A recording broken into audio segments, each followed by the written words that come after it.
Ja, just den nya svenska hiphop-scenen som faktiskt också har en existens utanför Södermalm i Stockholm. Den ska vi titta närmare på här i Musikbyrån om några veckor. Då blir det hiphop på spanska, skånska och engelska. Och på tal om hiphop, vi ska visa ännu en video. 1995 släppte den amerikanske soulsnyggingen D'Angelo sitt debutalbum Brown Sugar. Med epitetet som hiphop-generationens svar på Marvin Gaye blev han snabbt en favorit hos såväl kritiker som skivköpare och inte minst artistkollegor. Inte konstigt då heller att förväntningarna på en uppföljare till Brown Sugar blivit extremt höga. Bättre har det heller inte blivit av att plattan har skjutits upp hur många gånger som helst. Men den som väntar på något gott kanske, för nu, drygt 5 år efter debuten, är han äntligen tillbaka.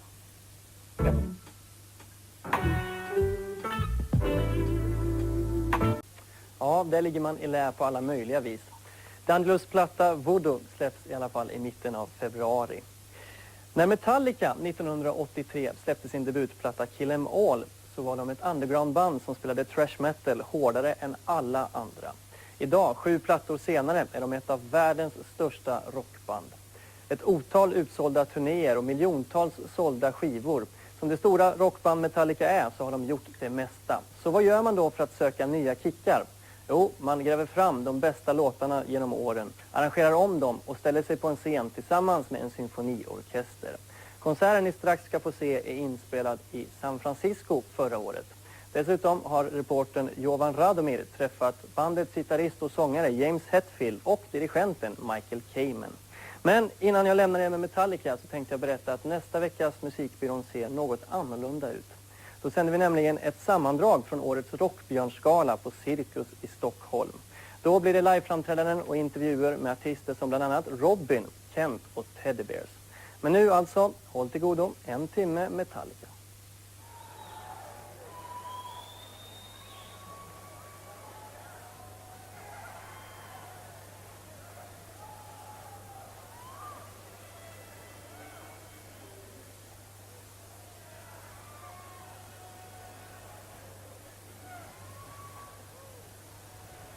I never thought that we'd be playing with the symphony ever. Am I playing classical music? I'm playing with classical. I don't know if it's going to be good, but you can come and watch it anyway. You know, it's going to be interesting. Not only did it look very unsafe, but it had failure written on it as well. I play my music, which is really a combination of rock and roll and classical music. Metallica are about the loudest band you could possibly invent. What is your relation to rock music? I started in the late 60s in New York City where I was at Juilliard. I started a rock band because I recognized that this was great fun and because it was the late 60s and because I'm a musician.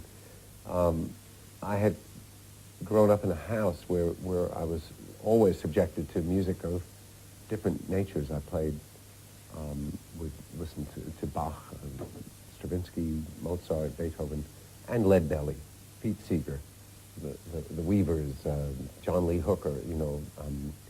These people were friends of my parents. These people were part of my world.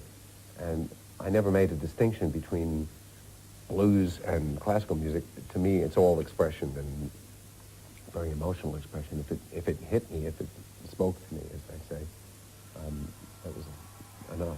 You know, I love music of every kind. If someone else had come to us, if it wasn't Michael Kamen, if it was someone else, then it might have taken a little while to think. But since we knew Michael and he'd done some work with us on Nothing Else Matters on the Black record, we knew he could do it. You're very tight as a band, but getting in 100 and something other musicians, how was that?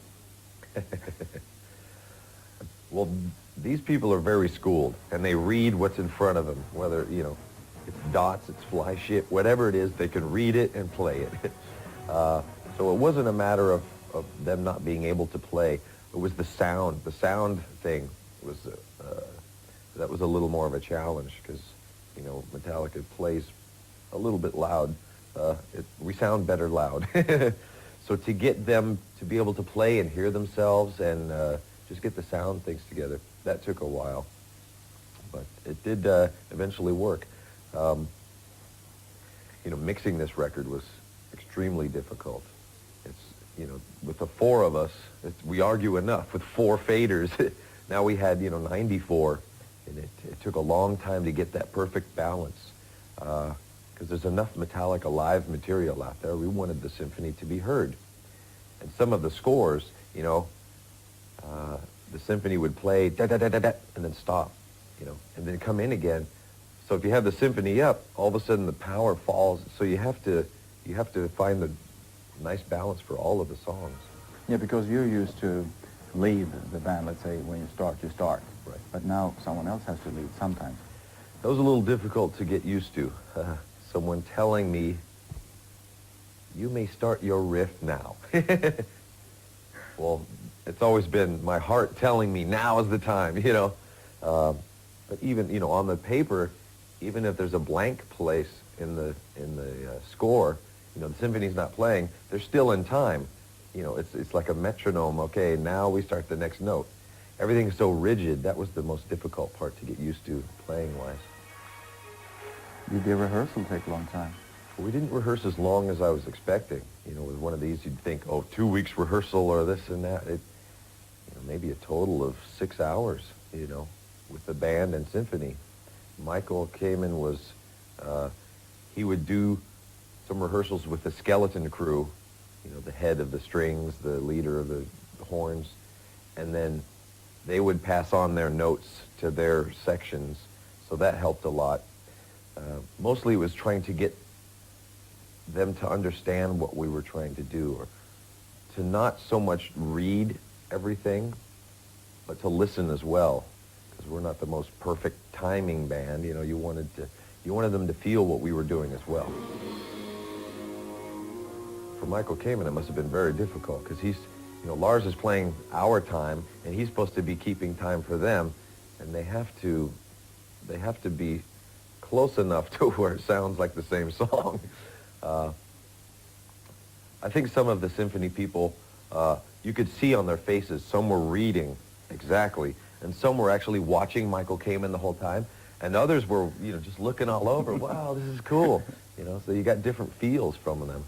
Some of them did know Metallica music through their kids. You know, their children had introduced Metallica to their household, and they had no choice. They had to listen to it.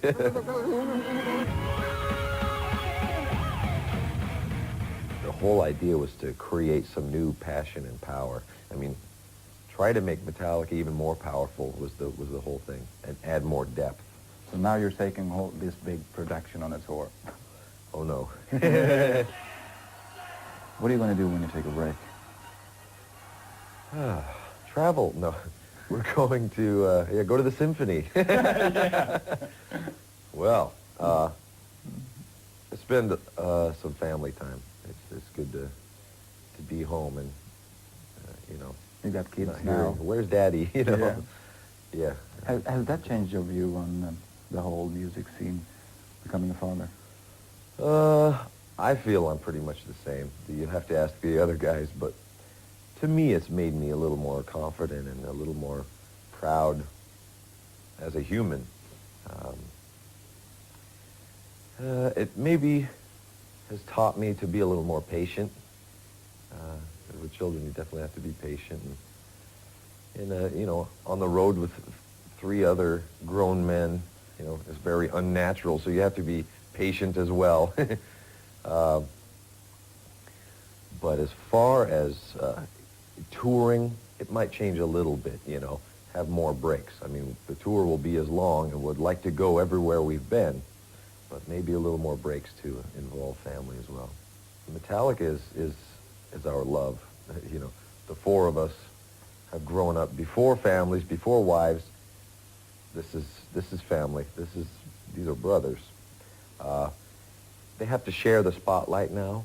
You know, they're tied for first, is what you say. Nothing's in front of the other.